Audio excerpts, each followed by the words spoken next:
over on YouTube. If you like, you could go over there and look at it also on YouTube. You get the benefit on YouTube of having the news articles actually playing in the background. Hello, Mr. Lecris 158. What's up? Alright, good, and I'm live on YouTube also. Are we hearing over on YouTube? How's the volume over there? Good. So, we're live on YouTube also. Nice. Hi, hey guy, Happy New Year. Happy New Year to you too, Leo Princess. Despite the challenges, this year will be great. I like how that sounds. Miss Vicky Jasmine, Paul Johnson. Hey, someone over on the YouTube live. I appreciate that, Mr. Paul Johnson, tuning in over on the YouTube. All two of you all over on YouTube, much appreciated. Yo, Happy New Year, Jahim. Happy New Year, Kimoy Mac. All right. Let's get into the news that we're talking about today. What we're talking about today, at least what we're starting talking about today, is the Ministry of Health has announced.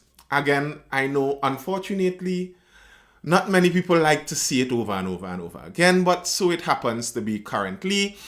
We're seeing the Ministry of Health again on the COVID. The Ministry of Health has announced they're going to update their dashboard, how they're going to present the information on COVID. They're going to update it and create a new, better visually represented display so that we could better understand the information. Now, last year, hey, Mr.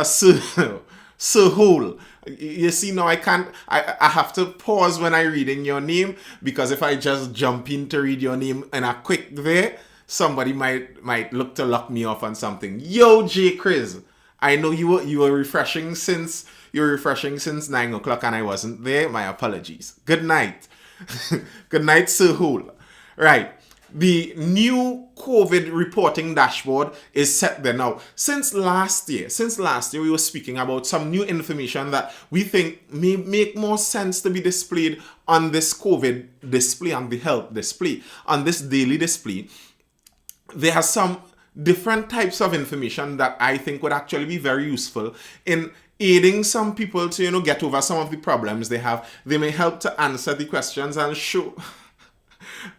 I'm sorry for the disappointment, J. Chris, and show a more realistic view of what is actually happening. So, is the ministry going to do this now? Have we actually gotten to the ears of those inside of the ministry? And are they going to actually now present us with more useful data? Let's see. If you're over on the YouTube, you have the benefit of actually seeing what I'm going to read. Also, yes, good, it's showing well. But if you are not there, well, you'd have to follow as I read. And I read clearly though, so it shouldn't be that difficult. New COVID reporting dashboard to show disparity between vaccinated and non-vaccinated. Health Minister Terence, they didn't even bother to say Terence Dial Singh. Health Minister Terence says the Ministry of Health is going to revisit the way it reports the country's COVID-19 statistics, with the launch of a new dashboard on its website. Dial Singh, who was speaking at Monday's virtual COVID-19 press conference, said the new dashboard is going to be rolled out soon. So on the new dashboard, the main statistic now is vaccination status. The main statistic now is vaccination status. I'm looking at my YouTube. I was looking at my TikTok live and it just blanked out there. So good. All right.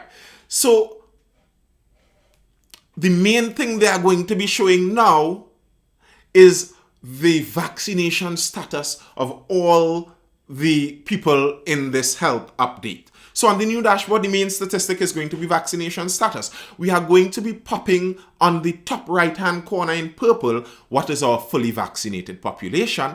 And then the green and blue bars will tell you how much of the population is fully vaccinated and not fully vaccinated. And then we tell you how many people have been administered boosters. This is how the key variable around the world that governments, public health officials, and populations are looking at. So we thought we would highlight that. We will also be giving, in the new dashboard, new positive cases for any day, deaths reported, total active positive cases. We will also be giving total patients hospitalized, but now we're going to be graphically representing some information that we used to give as a line item, but we're now going to highlight this because this is important. So what they're going to start to do now, I would love to believe he watches this live. I would feel nice if he does.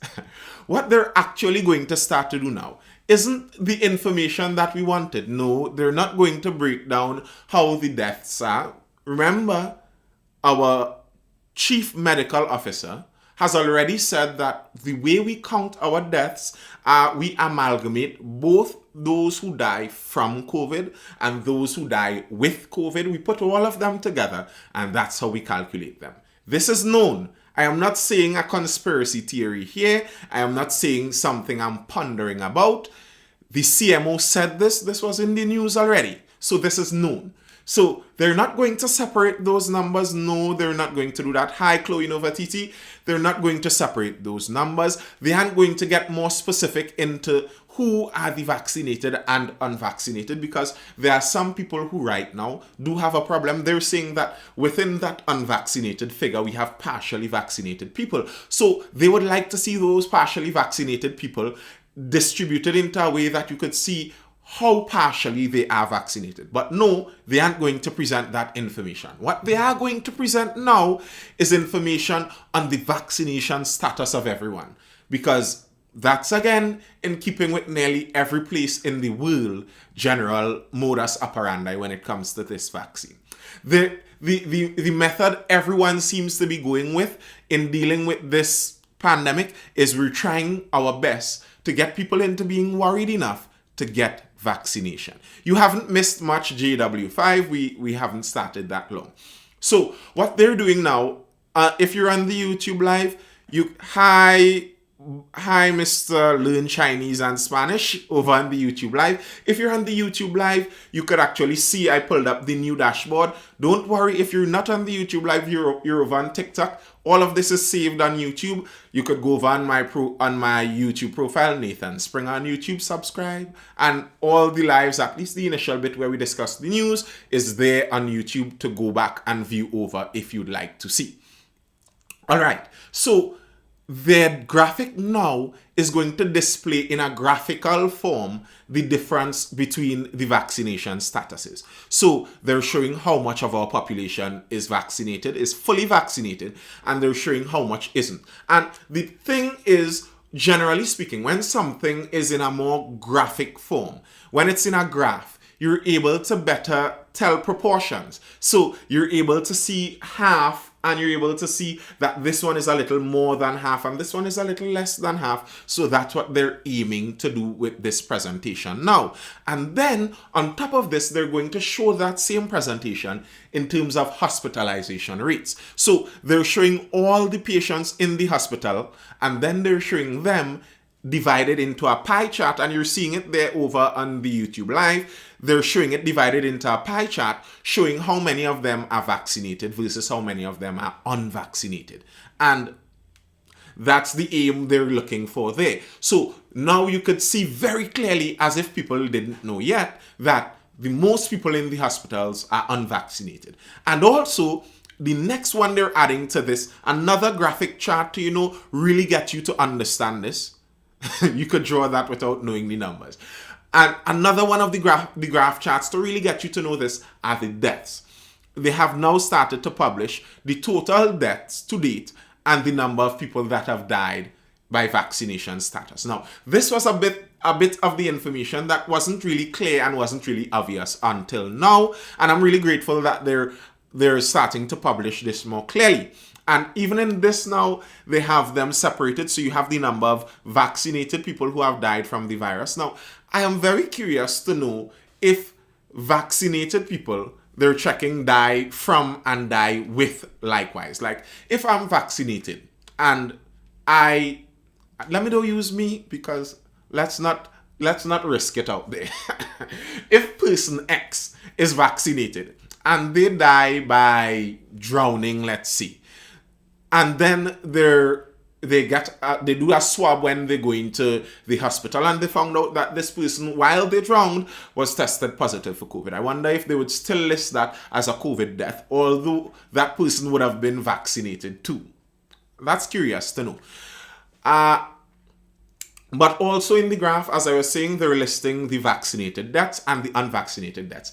Combined in the unvaccinated deaths too, I find very curiously, they have a separate thing, but they have it added on to the unvaccinated deaths. The deaths before vaccination occurred. And they have that combined onto the unvaccinated deaths. Now, literally speaking, those would have been unvaccinated deaths also. They would have been because they were unvaccinated. But I think if you're looking for an honest comparison, you could have put the deaths from before vaccines came out to a whole separate category, Sounding like Cohen Springer with the X talk. One of the funniest comments I saw all weekend, it nearly make me full up. Cohen, what I think about the boat ride and the AG, we'd get into that. Cohen posted a picture with a couple of us from a line he had by him around New Year's or something like that. And I was there, he was there, and someone commented on it that I am looking just like Cohen Springer, but in French. That I look like Cohen in French. Funny stuff. I'm Minister of Health, Minister of something on the boat ride. Yeah, we'd get to the boat ride. We're still talking about the new graphic representation of COVID. We'd get to the juicy boat ride. How to Lie Using Statistics. Good book worth reading. I have read snippets of it. Statistics is up to the viewer. Statistics could nearly always be given in a different direction. It's up to how someone wants to give it. It's up to how someone wants to give it. All right. So the minister went on and he stated the main reason that government and public health officials around the world are readjusting reporting is to show the clear disparity between vaccinated and the unvaccinated. Now the thing is, I think by now, I don't have a problem with them showing this, that there is a clear disparity. I have no problem with that. That I think is pretty established by now. Vaccines do decrease your risk of becoming badly ill and being hospitalized. That seems a bit clear by now. I don't have a problem with that. But I don't think, if we're still talking about changing minds, if changing minds are here, if changing minds are still where we're at here, we're trying to change people's minds, we're trying to get more people vaccinated. If that's still what we're trying to do, then I don't think this will change much minds. I don't think that many people are going to see this graphic representation and they're now going to suddenly come to the realization that, oh no, it's mostly the unvaccinated that are sick. I have not heard that yet. Oh my goodness, I shall run down and get my shot now. I just don't think that's what's going to happen, because I think anyone who is still unvaccinated knows that. They've heard that. That has been preached and re-preached and said over and over and over ad nauseum. I don't think anyone is ignorant of that fact now. Now, I think if you're trying to get better at representing information, trying to convince people more with the information you give them, I think what would be key is breaking down some of the information that the people actually are interested in. Not the difference in hospitalization rates in the vaccinated and the unvaccinated. That's what the health officials who have kept saying what they've kept saying are interested in. Now, here's where I have some problems too. When you're talking about running a country, some people in the initial point in some of this were speaking about obey the science and obey the health professionals. We don't run a country only on the health professionals. Neither do we run a country only on the economic professionals. You don't run a country on either of those leaning one side only. It's just not how things are done. You would end up biased in one side. You run a country, you're trying to run the country balancing as many of these knowledgeable areas as possible. So you have the healthcare professionals, you have the economists, you have the nutritionists, you have the politicians, you have communication specialists. And I think what is happening right now is we're having healthcare professionals trying to do the job of communication specialists. And they're saying what they think people need to hear more of. This is what we think people need to know about, that the unvaccinated are the ones getting mostly sick. But that's just not how you convince people. They've heard that before. It isn't going to convince anyone else. Representing it in a graphic manner now isn't all of a sudden going to change minds. That's my belief. I'm not sure what you think on that. You could tell me in the comments on either of the lives. You could tell me what you think, but I just don't see it as changing many minds by now changing how we graphically represent all of this. I just don't see it happening.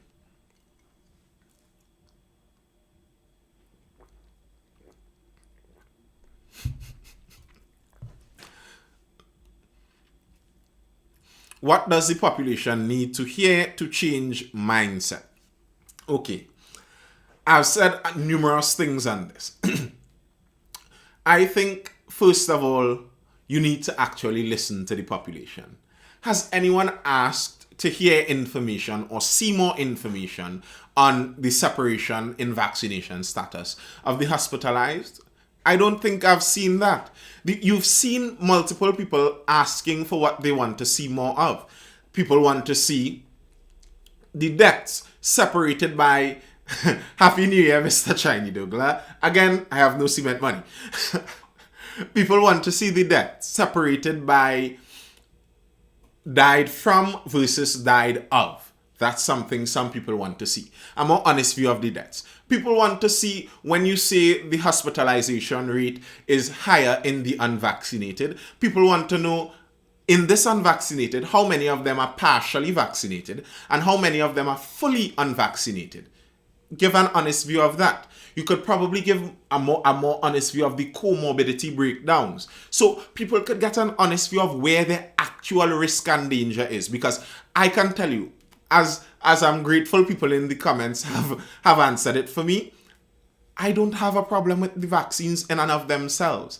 But a lot of people are rightfully feeling like they are being coerced and some information is being shrouded from them so that they are being herded into this single one decision to make in order to do this. And you don't want it to feel like that. You want it to feel like we're giving you all the available information and you can still make the best decision that you have there in front of you. Many times the Freedom of Information Act was tasked more than thrice. I want them to stop having these daily press sessions. I think some of the daily press sessions have outlived their usefulness because they've become a bit of a monotony. All right, let's get off of some of the COVID and go to our favorite former commissioner. And he is a unique man. All that information would not change persons' minds, but would be used to confirm their existing view. Possibly, that is very possible that many people already are cemented in their view, but I can say that it is more likely that this information would change minds than reinforcing the same information that was given before. And I can speak as someone, I am sure I have changed some people's minds on this very topic because I've spoken to some people personally.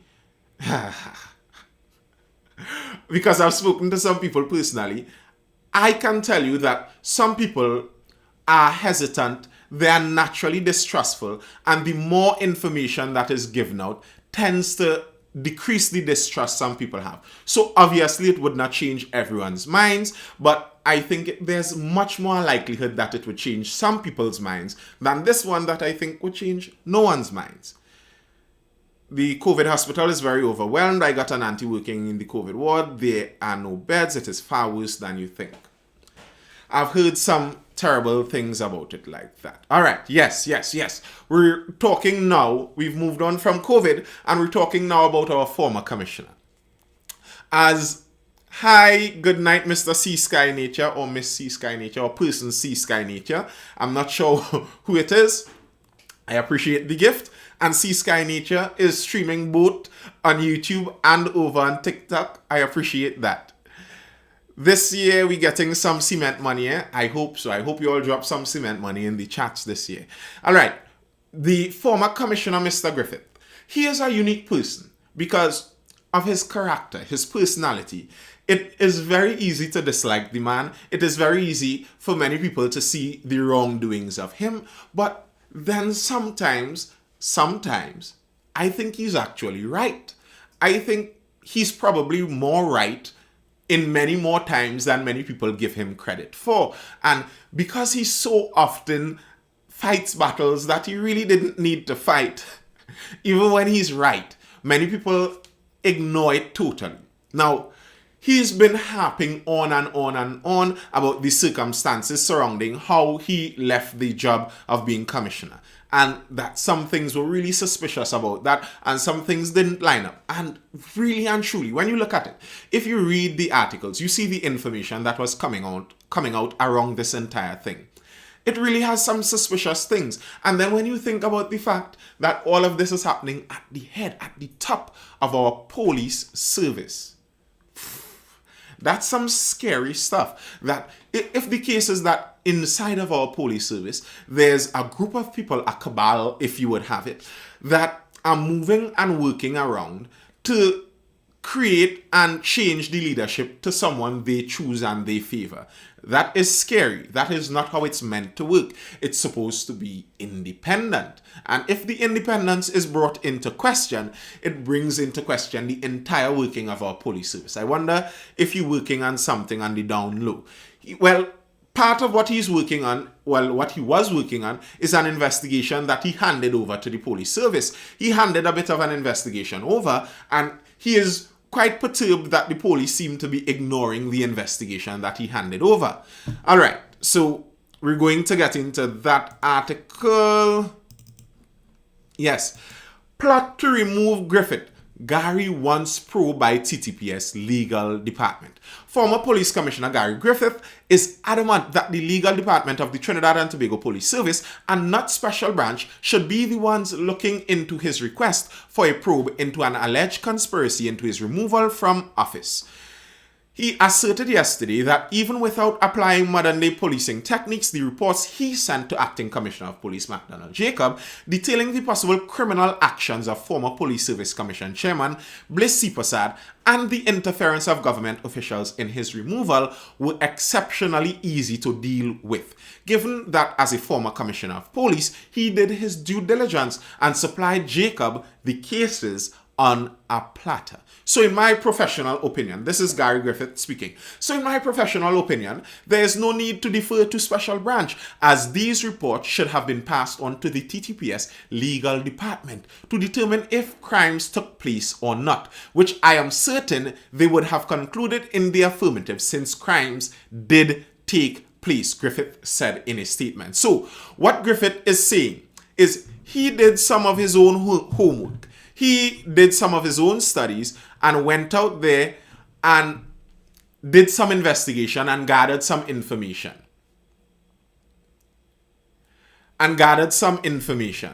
And in this gathering, he sent it out to the Commissioner of Police. He sent it to the Commissioner of Police, Acting Commissioner, Mr. McDonald Jacob. And he is saying that he gave him the case on a platter. He told him all that happened here. This is all you need to know. All you need to do now is not even investigate it. The investigation has been done. This is the evidence, etc., etc. Give it to the legal department and they will tell you what charges need to be pressed and if there's a case there that can go forward into the courts. That's what Mr. Griffith is saying. However, Mr. McDonald Jacob is saying something different. In an interview with the Sunday Express, Jacob, who is the acting commissioner, confirmed that he had received Griffith's report requesting a criminal investigation and that the issue was being dealt with by the special branch. The special branch will look at the matter and consider if there's anything to investigate at all. And if so, they will do the initial investigation and report if it is to go elsewhere, Jacob stated. Now, here's the thing. I put Mr. Gary Griffith in a group, I don't know, this is putting him very high. And I don't mean it as in he's this high, but it's a likened box I will put him in. I don't know how many of you watched the show, probably about 10 years, 15 years old, House MD, where the guy was a legitimate jerk. He wasn't a very likable character. He was, in fact, in the show, he was a drug addict. This is not Gary Griffith I'm speaking about. I'm talking about House MD. But the thing is, he was right. And he was oftentimes smarter than the people that he was disagreeing with. So you could have disliked him greatly, but a lot of the times, in the disagreement, he was right. Now, something that I've noticed in many of the articles, when Mr. Griffith gets into some of these arguments with some of the people, it seems like although he is a bit of a narcissist and he does like himself a bit, he is usually more studied on the subject than many of the people. He was usually much more studied on the subject. And it could nearly seem like that is the case sometimes with Mr. Griffith. Now, listen to this. Jacob confused. Taking issue with Jacob's response, Griffith said, in today's Sunday Express newspaper, Acting Commissioner of Police McDonald Jacob is either misquoted or he is confused, because on one hand, he is saying that reports I sent him detailing crimes committed are in the hands of Special Branch, who are looking into if they warrant an investigation or that Special Branch is already investigating.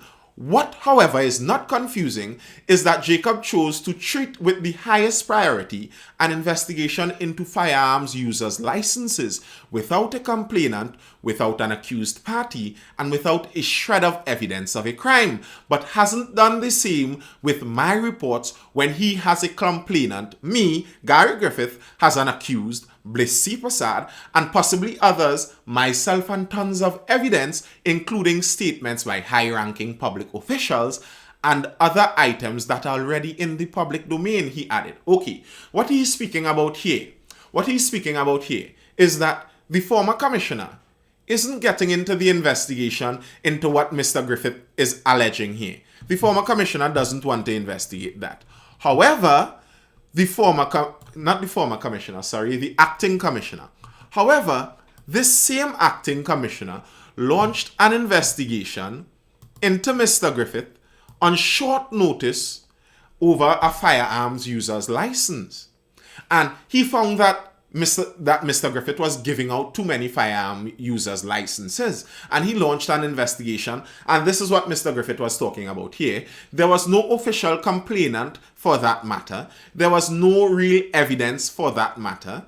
But the investigation was launched. And on the launching of that investigation is where the chairman of the Police Service Commission took that investigation and used that matter to say, well, now Mr. Griffith is under investigation. And then she launched another investigation by one Stanley John, a retired justice. And they used that to say, well, now we cannot go forward with Mr. Griffith.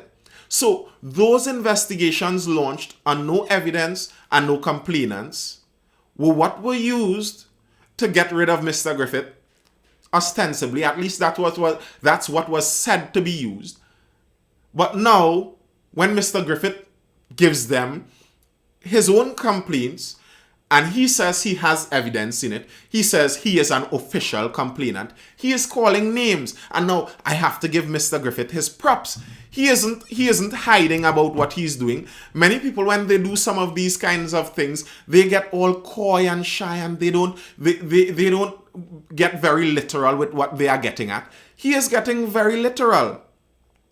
He is saying exactly the person he's lodging the complaint against. He is saying what the complaint is.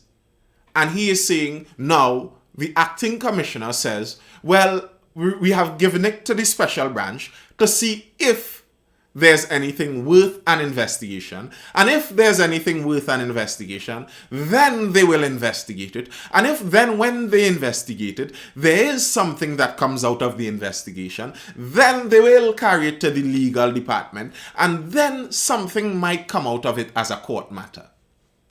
listen, you could not like Mr. Griffith. And I have something that I used to say, well, not used to, I still sometimes say it about him, that he tends to move sometimes. He tends to move sometimes like the Beetlejuice character. I don't know how many of you are familiar with Beetlejuice, the character. And whenever you mention his name 3 times in a row, he just pops up. And I don't think that's a wise thing for a public official. You cannot be too thin-skinned if you're a public official. You cannot be replying to anyone who mentions your name, because too many people would be mentioning your name. And okay, fine, there are some negatives. But in this case, I think there is something worth investigating. But I think, though, on the other hand, Mr. Griffith doesn't have enough players on his side. The government currently, the sitting government, isn't a fan of him anymore. That is clear.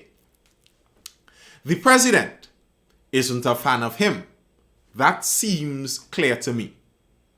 And then the newly appointed police commission, I can't see that they would want to get into that back and forth with a former commissioner that they could so easily wash their hands of this and have nothing to do with it anymore. This new police service commission, to speak plainly, if I was one of them, I don't think I'd want anything to do with this bit of bacchanal. Leave my name out of this. I want nothing to do with any of this. So I think, unfortunately for Mr. Griffith, there aren't enough people in his corner. Comparing the handling of the two issues, he noted that with regard to the firearm users license probe, a news conference with the Minister of National Security was held to announce an investigation. No one complained about a crime, no evidence that there was a crime committed, 5 investigations, with Jacobs being the 5th, despite no evidence of a crime coming from the first 4 investigations. Listen, I think Mr. Gary Griffith, in this case, has cause to be upset. He has reason. There is plausible reason for him to be upset about what is happening there. And really and truly, to be honest, I'm kind of upset about it too. When I think about how our police service runs, I remember in a previous live I was mentioning that I really don't like the idea of our police service having the normal old boys crew, kind of normal continual functioning, where the commissioner is just someone who bides enough time and he spends enough time in the police service. So, it's his turn and go now boy and take that job. And then he goes in there and he has nothing to prove because his pension is sure. Everybody in the rest of the ranks are okay with him, and the next person in line is biding their turn because it's my turn next to be there. I hate that idea. I don't think that's how the head of our police service is supposed to be. I think that position is supposed to be a very competitive one, and that people going into that position should be people who have their reputations on the line. Someone who is going there should be able to lose reputation if they do badly and gain reputation if they do well. When you take a regular old boy from inside the police service, whatever happens in the police service right now, Mr. McDonald Jacob, to have respect to him, the current commissioner of police, isn't going to have an effect either way. If he does well, his name isn't really going to go down in any special history books. If he doesn't do well, his name really isn't going to go down in any special history books. He's the acting commissioner.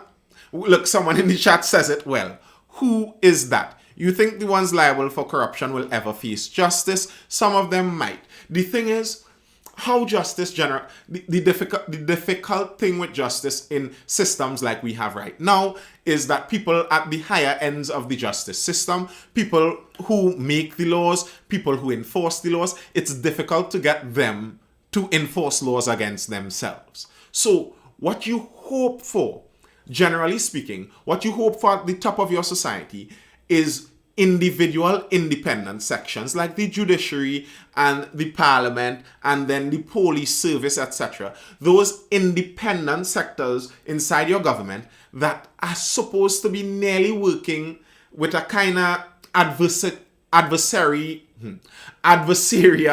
tactics towards each other. That's kind of what you're aiming for, I think. You don't want that your police service is too friendly with your political class. You don't want that your judiciary is too friendly with your police service, because then you're ending up in a situation where it's nearly like the lords and ladies of old, where you may not have any real say in any of the matters. You don't really want that.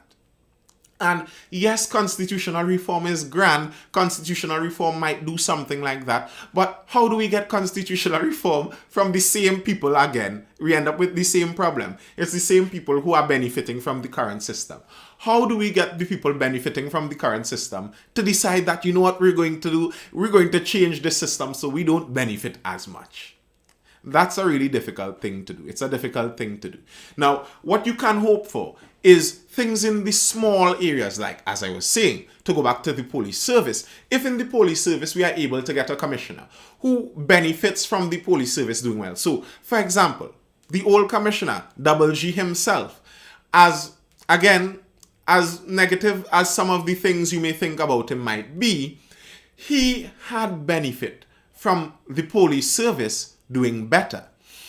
He had a personal stake, a personal interest, and you would have seen it in how he would react to things about the police service. He had a personal stake in what was being said and what was being interpreted about the changes in the police service. If they did better, he himself looked better. If they did worse, he himself looked worse. And I think we need some more characters like that in the police service. Now, that's why I could understand why in some areas they vote for someone like a sheriff or a commissioner. I could understand that. If a commissioner was someone you voted for, individual of political party, it was someone who was elected to that position. It's an idea. It is an idea. All right, let's see what some people are saying. The YouTube chat got disconnected for a bit, but they're back. I believe. Are you all back? Yes, they're back. This is the land of corruption, says Learn Chinese and Spanish.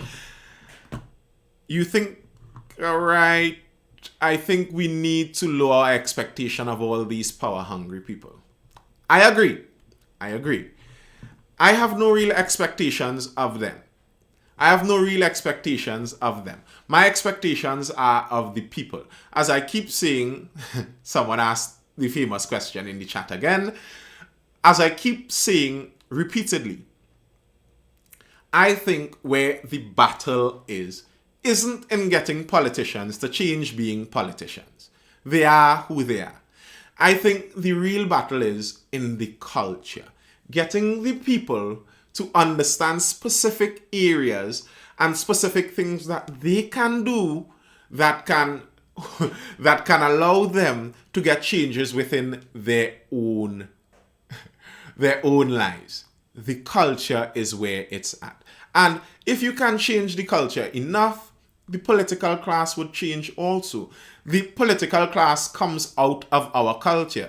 Our politicians are representations of who we are. Like my contemplation today, I spoke about the audience capture, where who your audience is leads you into being who you are. So one of the prime examples of that is the funny mustache guy that everyone speaks about. I regularly speak about too, from World War II Germany. That funny mustache guy.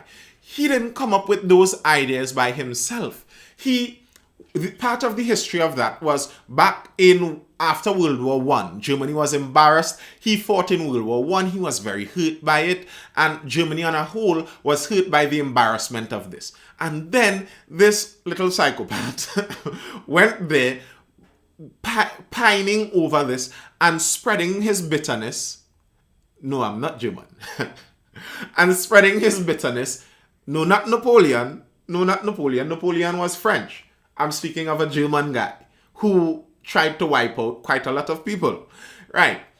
And he didn't find out all of those ideas by his own. Part of what he did was basically for a long period of time, the period of time between World War I and World War II, when he got into the height of his politics.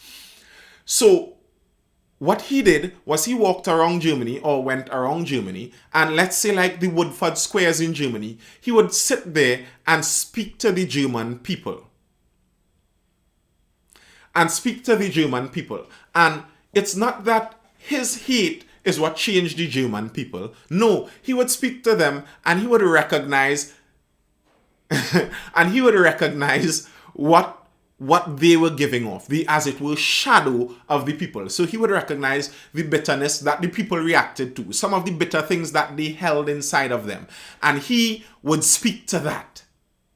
And he would speak to that. And then in that sense, he's cultivating that dark side of the group. He keeps cultivating the dark side of the group. And the group could lean into their dark side. They could pour that dark side into that person. So now he is, as it were, everyone's little demon on their shoulder, concentrated into one figure. That isn't him by himself. That's a creation of the people also. Obviously, he was very charismatic, but because he was charismatic, he was able to feed off of the energy of the people. It wasn't, hey, Vanity Dollhouse. You getting into the local name calling. I'm speaking in general historic terms here. Let's be general. I know nothing about PDP and those green hats you're sending. I mean Tobago, sorry. And those green hats you're sending. So he was able to concentrate that. And similarly, what happens in our political class is that we're seeing the shadows of our own culture. Our political class is a representation of the culture of our country. That's what we're seeing. So if we want change from up there, we have to have change in our general culture. And our general culture in Trinidad is one of general corruption.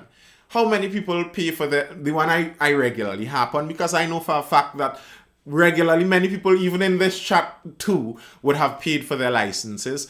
Those of you who built a house, how many of you, you run a little extra money to get Tiantec to connect the line? Listen, I am into some contracting. I am very much aware. From the time you wire your house and you make the call to Tiantec, they are going to run you around in circles. They are going to keep running you around in circles. You know why? They're baiting you. Because they know that eventually after a while, you're going to talk to the electrician and let him know, you do have a faster way to get this done. And he is going to contact who he's going to contact. And, there's a faster way to get it all done. But when we keep functioning like that as a society, that runs all the way up. The society remains corrupt. And if we have a corrupt society on that level, we'd have a corrupt society on the police level. And if we have a corrupt police service, they aren't going to look at any politicians. So we're going to have a corrupt political class. Tiantec was very good to me. Listen. Trinidad is widely known for bribery and corruption from all levels, from every level. MindFULL is the discount code for cement purchases. I know nothing about that. In licensing, Port of Spain, if you don't pay the officers, you're not leaving the yard. I've heard that. I know someone personally sat down in the vehicle and the licensing officer would look across and ask them why you didn't pay. Like, bro, in my head, I thinking, why that wasn't me, boy? That should have been me. For me to pull out my phone. I am telling you, you all need to start to record these things. Record when you're going to take your driving test. Record the entire thing. When someone asks about the sure pay method, record it. It's ridiculous. And that's why our country feeds into this corrupt narrative. The entire country seems corrupt because we allow corruption to be our general culture. All right. Now, another story we're going to get into here is into the KISS raising their prices. And what do we do about KISS raising their prices? People still lining up in banks, people still voting for the same foolishness. When elections come, government come and go, same things, same nonsense. True. All sections of Trinidad and Tobago have underneath the money small for workers. Your idea was Edo's flour. Yes, that was part of my idea, Edo's flour. Now, more people jumping up, a little laughing at my idea about Edo's flour and cassava flour. Listen, I would like the people in the MindFULL chat to be aware I was one of the first to mention this cassava and ground provision flour thing as a reaction to KISS and the flour prices. Now look how many people jumping on my bandwagon. Listen, you all in the mindful chat, you all get a head view of the future. It's like you all get a glimpse into the future. We're seeing the news before it happens. Stay with me, we're going places. KISS should not be raising because they just raised. All right, here's part of the idea. MSJ, the Movement for Social Justice. I don't know how many of you are still aware that MSJ is a thing. Yes, MSJ is still around there. They still have a say. They're still talking about things.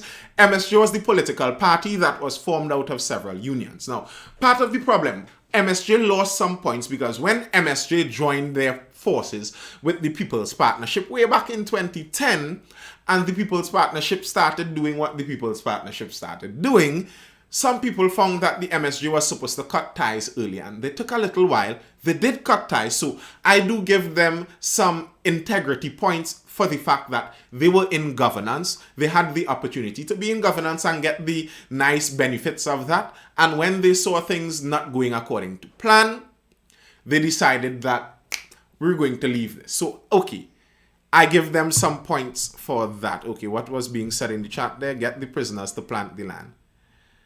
Listen, you see that talk about the prisoners planting the land there? You know how many times I've said this? I am of the view there should be no prison sentence without hard labor. Listen, I think what most criminals fear more than anything is hard work. The reason most people go into crime is because they don't like to work hard. Boy, I find all criminals in the prisons are supposed to be having hard labor.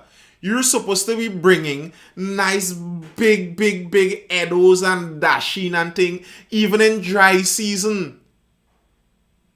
You're supposed to be doing hard labor. No. I'm not saying don't pay them. You could pay them. You keep that money for them in an account that very likely would grow. You give them minimum wage in an account. And when they leave prison, they get that money. Or they have a beneficiary. If they have life imprisonment, they have a beneficiary that can get that money. Or if they stole something, the person they stole it from can, get some compensation for that. But I still think no way are we as citizens supposed to be paying for prisoners to sit in prison, eat food. Now listen, I don't have a problem with people treating people like people. I don't think any prisoner should not be treated like a human being.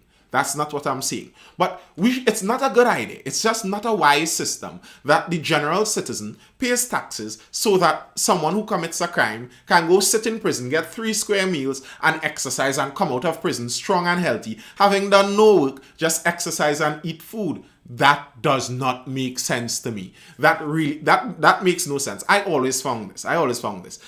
And they have some extra room around the prison. They're supposed to be doing some kind of planting. No, they could be on TikTok too. Listen, if the prisoners in my chat, if some prisoners in the Mindful chat, you're welcome. I'm glad you're here. Let's have a conversation. I don't mind. I understand. Situations are, unique. But think about it a bit. If you do this and you have a 5-year sentence and you go work some hard labor and get paid for 5 years, and when you leave prison, you get that. Don't forget the family getting public assistance. Exactly. And you go work and do this. I think there's benefit even to the prisoner. Listen, here's something that I think about. If someone gets accustomed working for 2 years and you have them waking up at 6 o'clock and going out and doing this farming work. Now, I'm not talking about prison level work, We're in the 21st century. Farming isn't that difficult anymore. So they're going and doing this work and they wake up 6 o'clock. The discipline that would be inculcated after 5, 6, 10 years in prison, I am sure that person is going to come out, and even if they go back to a life of crime, it would be a much more disciplined life of crime. This criminal now would be waking up promptly at 6 o'clock. Listen, any of you all ever did a job where you had to wake up one time constantly for a couple years? it gets like a habit. You don't need the alarm clock after a while. A discipline gets in there. You working too hard, best I go and sit in jail and eat off taxpayers. I don't think it would be that pleasurable. All right. Let's see what the movement for social justice hinted at doing against the KISS prices. They should be allowed to continue their education with respect to the agriculture, etc., or even to get some CXC subjects or something. I think they are allowed to continue their education. You know what's also a good plan? They should allow student hub inside of the prison. That might work well. All right. With the KISS Baking Company already increasing the price of its products in September 2021 and signaling its intention to do so again come January 10th, the Movement for Social Justice is calling for a boycott of the company. In the MSJ's first media conference of 2022, the political leader David Abdullah calls on people to support community bakeries instead of KISS. He also encourages people to make their bake and roti at home using recipes from online. Let us boycott KISS. Let us show them that they ought not to have increased the price of bread by 9% because the price of flour went up by 9 or 10%. Let us boycott them and show them that we, the people, have the power. All right. I don't have a problem with boycotting KISS. I really don't. Boycott them if you wish. And I think the recommendation that he's making, that in turn from boycotting them, you go to the local bakery, I think that's also a very good idea. But the problem of it is what I said in my contemplation on this initial topic.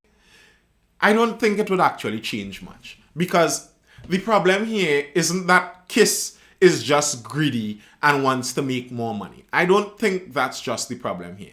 Sometimes, and this is occasionally a problem that I see more from the labor side of things, labor parties. Labor parties generally lean more to a leftward style in politics. What leftward, more socialist leaning side means in politics is they believe more in a redistribution style of economy. So you tax those who are rich more and you redistribute that income further through the society. Teach them to earn bitcoins, automatic cash. All right, okay. Right, they tax more and redistribute more. And I understand that in the kind side of things, that seems very sensible and logical. And yes, okay. But when you actually reach the reality, that's not exactly how things work. If you boycott KISS and you say you're going to stop buying their products, that's not going to change the price of international flour. So boycotting KISS let's say boycotting KISS makes KISS buy less flour from NFM.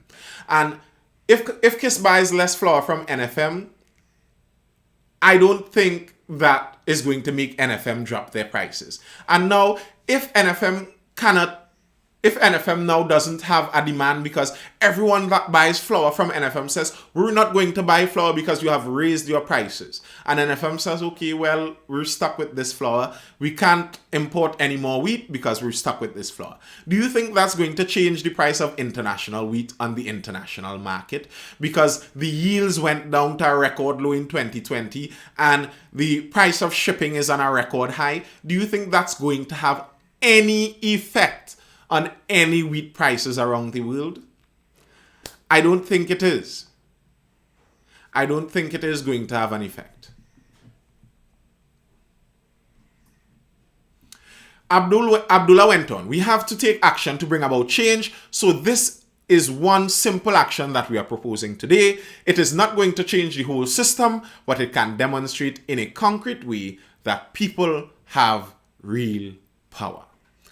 I agree that people have real power, but my thought is that I don't think this will show the people's power.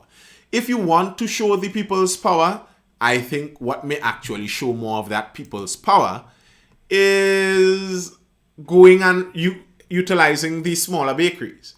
You don't have to necessarily form an official boycott of KISS. If you buy from the local bakeries, you'd allow to spread some of those resources to smaller people. But if you just boycott KISS, remember, KISS, the entire company of KISS doesn't just pay whoever is the owner of KISS that makes the big money. That's not the only person that KISS pays. KISS has many employees, and if somehow you were able to make that company go belly up based on your boycotting, It's not, very likely it's not the main owner who is going to be penalized from that. They could just sell that company and go to Florida and live if they wanted to. So there are technicalities there are realities of life that just make some things difficult. There are realities that you just cannot bypass. Another one of his recommendations, though, was that you should use ground provision. Abdullah also highlighted the country's high food import bill. He said, we have to break our dependence on imported food. This must drive the development of flour made from cassava, breadfruit, yam, and dasheen, and our own products that we grow here in Trinidad and Tobago. I agree. This is the direction I think we should be heading in. We should be aiming at finding solutions, not trying to boycott people to force someone into lowering their prices, because we really cannot lower those prices. Mr. Abdullah also mentioned that the government should be seeing a way to force NFM into lowering their prices. I just don't think that is possible. The government already spoke to NFM and they dropped the planned increase from 19% to 10% for one of their flours, and then from 19% to 17% for another one of their flours. And I don't think they can drop it anymore. That's just not how reality works. You can't just force people to do that. There are some countries that have tried price, what they call that, where the government determines the price. There's a name for it. I just can't remember the actual name, where the price controls, the government actually control the price of goods. But if I think of that realistically, if you have a company, if you open a company, right, and the government tells you that you must sell you open a company that sells mangoes, and the government tells you you must sell your mango for 1 cent, you just would stop selling mangoes if it isn't profitable to you. What the government determines the price to be isn't what the price is going to actually be. The government doesn't actually have that power, regardless of how much we would wish they did. Alternative flour solutions exist. Advertising them as feasible is the next problem. I think so. And it's not just advertising them as feasible, it's allowing them to be workable in our, again, that word that keeps popping up, our culture. Allowing those alternatives to be workable in our culture. Listen, if we start to have some people showing how to utilize cassava flour in a good sada roti, it's going to take on.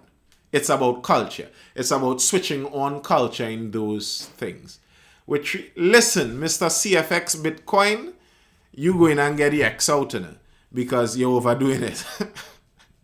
You're overdoing it. Please do not spam the chat. I will kick you out.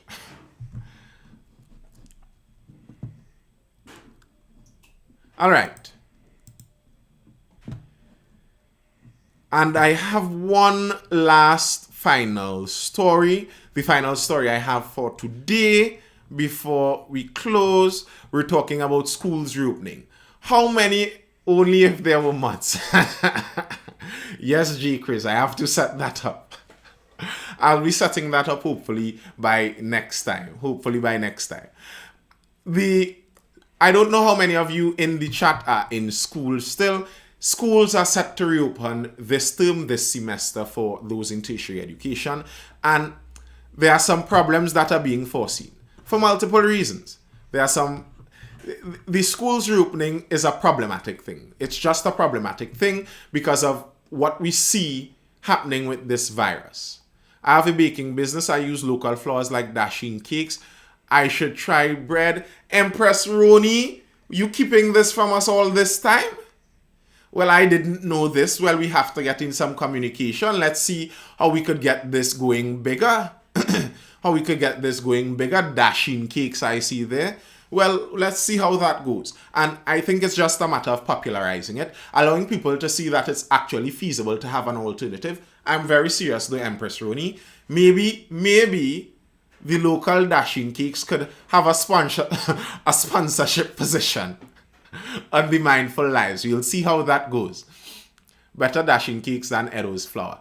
Listen, dasheen and Edo's ain't much big difference. I don't understand here. Dasheen and Edo's is like potato, it's like sweet potato and Irish potato. Come on now. If you could hit a dasheen cake, I think you could make an Edo's cake too. Don't hate it till you try it. I am telling you, the Edo's flour will work. Mark my words. Okay, school resumes Monday, but Tutor UE Guild have concerns. Students return to physical classes today as the second academic term kicks off if all goes according to plan, as announced by the Ministry of Education. However, Tutor is doubtful the plan could become a reality because of the country's COVID-19 cases.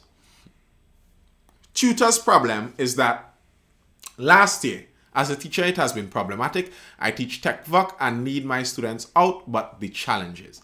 That's exactly what Tutor is saying. What they're pointing out is that last year, when the students were all out there were quite a few cases. During the first term of this academic year, Form 4 to 6 secondary school students returned to classes. In 3 months, 164 COVID-19 cases emerged among staff and students in at least 12 schools across the country. That's a problem. Now, I am going to say something. I'm going to say something that could be considered controversial, but it's actually the fact of the matter. 164 COVID cases isn't the main important thing. It's how many of those cases were serious, how many were hospitalized, how many worse than that. If the fact is that as the students return to school, they get the virus, but they don't get badly ill, then we kind of have to live with that. The problem is, there are many parents now who have taken up, remember, we've been sitting at home, listening to news, seeing news published for 2 years about the dangers of this pandemic, probably rightfully so. And some news is a little more alarming than some. For some parents, the idea of sending your child out to school, knowing that this deadly virus is out there, might be just too much for them to handle. They may consider that one step too far for them to want to go ahead with. They won't be able to take their children staying out in that danger. And that's a fact. But the reality is the danger, as science says, as the data publishes, isn't that high for children. It really isn't that high. 164 against how many students and teachers? That's the thing, as a proportion to how much. And how many were seriously ill. And if you were in the last live for last year, I read, was it the last one or the second last? One of them, I read an opinion piece where someone was stating the statistics of what is actually lost by children being left out of school. Now, I've seen some people in the chat talking about they won't want to send their children back out to school. Here's the thing. For most people who are paying enough attention, yes, I do sell t-shirts, message me over on Instagram preferably, and you can get it there. For some people, the kind of people who generally pay enough attention that they know their children would be better off not returning to school, then fine, your child might really be better off. But there would be a lot of people who, remember this number, 46,000 at the start of 2020, 46,000 students never logged on to online classes. And there are some subjects that just cannot be taught online. And then there's the next case that I mentioned. If a teacher was teaching for a decade in school, they would have developed learning practices, learning tactics, teaching tactics that work well to in-person students and to a classroom filled with 25 students that just won't translate online when you're talking like this. I'm sure if you take, here's how that's so different. For example, me. If you take me and you give me a class in economics, I don't teach economics. I never did economics as a Form 6 subject. Give me Form 6 economics and I might teach it better online than an actual econ teacher because I know how to talk online. I know the presentation online. Have you considered, everyone in this life, have you considered that I'm sitting here talking constantly without much of a pause for an hour or so? Not every teacher is capable of doing that. That's just not how they teach. And if you give them if you put them in that position where you're saying that's what you need to do now to capture this student's attention. And remember, two remedial classes, that's very difficult. And when you put them in that position, remember, some of these students, 16, 15, 14, 13, would be accustomed to online content. They know what online content is supposed to look like. Their online content is a gamer sitting on their gaming chair with lights blinking in the background. Wow, I never turned on my Christmas tree lights. With lights blinking in the background and things to grab their attention. And this gamer seamlessly moves from one image and pulls up another video on their screen and then brings up what they're talking about here and brings it across and tells you when to smash that like button and then undulates their voice to get things interesting. And then a class has 30 kids, why not have 15 kids rotate during the week and other 15 home via online? Rotation is one idea that has been given by some. And then you put a teacher here and the teacher is barely seeing anyone's face and the internet is dropping and they're just staring at a screen. They don't know if to look at the camera, if to look at themselves. They're trying to remain very seated in position. Their teaching style was standing and walking up and down the room, pacing. Listen, if you get accustomed to thinking while pacing and then you have to think while sitting down, it's just a different thing. There are literal differences in that. One teacher told me corporal punishment doesn't work online. She needs in-person classes for that. Younger children are especially harder because Cocomelon be moving a million miles a minute. You just spoke the gospel truth. Thank you. I think corporal punishment isn't allowed in many schools, so either way, and that's especially it for younger children. I said this in the previous live, but nearly every opportunity I get, I'd like to pound this home. I don't like some of those programs for younger children because they're hacking your children's minds. If any one of you in the chat have younger nephews, younger cousins, younger children, younger siblings, and you're listening to a program that they're listening online, and you're just hearing whirs and whistles and bangs and pops and twists and woo, pop, ping, tong, ting, and bright colors flashing across the screen, and that's all that is happening. That program is basically a hacker hacking your little loved one's brain because little children, their brain functions on that kind of frequency where they are attracted to those songs and sights at a higher rate. It's just more curious to them. That's how their brain works. They see in higher color, they hear things with sharper pitches, etc., etc., etc. So don't let these online miscreants hack your young loved ones' minds. Don't let that happen. Now, that's training them now, on the other hand, to only respond to a certain kind of stimulus. And if you're trying to present to them online as a teacher, and then trying to teach them, and you don't have the bops and the pans knocking down, and the whirs and the bright colors flashing across the screen, they are going to be faded out in 5 seconds. So true, they are not drawn in with colors and songs, they tend to lose focus. Plug in Student Hub here. Yes, Student Hub is there for online learning. Anyone who is interested, go over and you give them a message and sign up there to online learn. Okay, that's about all the stories I have for now. What was that kind of streaming time we were clocking there? 1 hour, that's about enough time. I'm going to say goodbye to the YouTube live. Don't worry, we'll be here on TikTok for a 15 minutes extra. And then I'd say goodbye here too. So goodbye to YouTube. Remember, if you'd like to view these lives over again, Nathan Spring on YouTube, click that subscribe button and the lives are there. You can go view them. Goodbye to YouTube.